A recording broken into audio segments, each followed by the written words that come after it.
Hi అండి అందరికీ. ఇవాళ అయితే మేము గ్లో గార్డెన్ వెళ్తున్నాం. ఎప్పటి నుంచో వెళ్ళాలనుకుంటున్నాం. ఫైనల్లీ ఈరోజు కుదిరింది. ఇక్కడ మోక్షం చూసారా ఎలా చూస్తున్నాడో, అన్ని లైటింగ్స్ అన్నీ కొత్తగా చూస్తున్నాడు. ఫస్ట్ కొంచెం పిల్లలది చూసి భయపడ్డాడు, అలా నార్మల్ అయ్యాడు.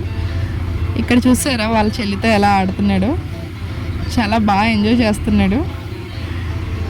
అండ్ ఇక్కడ మా బుడ్డిని అయితే ఫొటోస్ తీయడానికి కూర్చోబెట్టాం. అది చూడండి ఎంత క్యూట్గా కూర్చుందో. బుడ్డి అక్కడ దానికి వాటర్ బాటిల్ కనిపించింది, అది కావాలంట.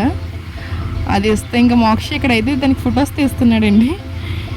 అండ్ వీళ్ళిద్దరూ చూసారా, మోక్ష ఫొటోస్ తీస్తాను కూర్చో చెల్లి పక్కన అంటే వాడు చూసారా దాని మీద చేసుకుని ఎలా కూర్చున్నాడు. అండ్ గ్లో గార్డెన్ అయితే చాలా బాగుందండి. మీరు కూడా మీ పిల్లల్ని తీసుకెళ్ళి ఖచ్చితంగా చూపించండి. వాళ్ళు చాలా ఎగ్జైట్ ఫీల్ అవుతారు, బాగా టైం స్పెండ్ చేస్తారు. నేను ఇక్కడ మోక్ష అయితే చాలా ఎగ్జైట్ ఫీల్ అవుతున్నాడు లైటింగ్స్ అవి చూసి. అండ్ మీకు ఈ వీడియో నచ్చినట్లయితే please like, share and subscribe my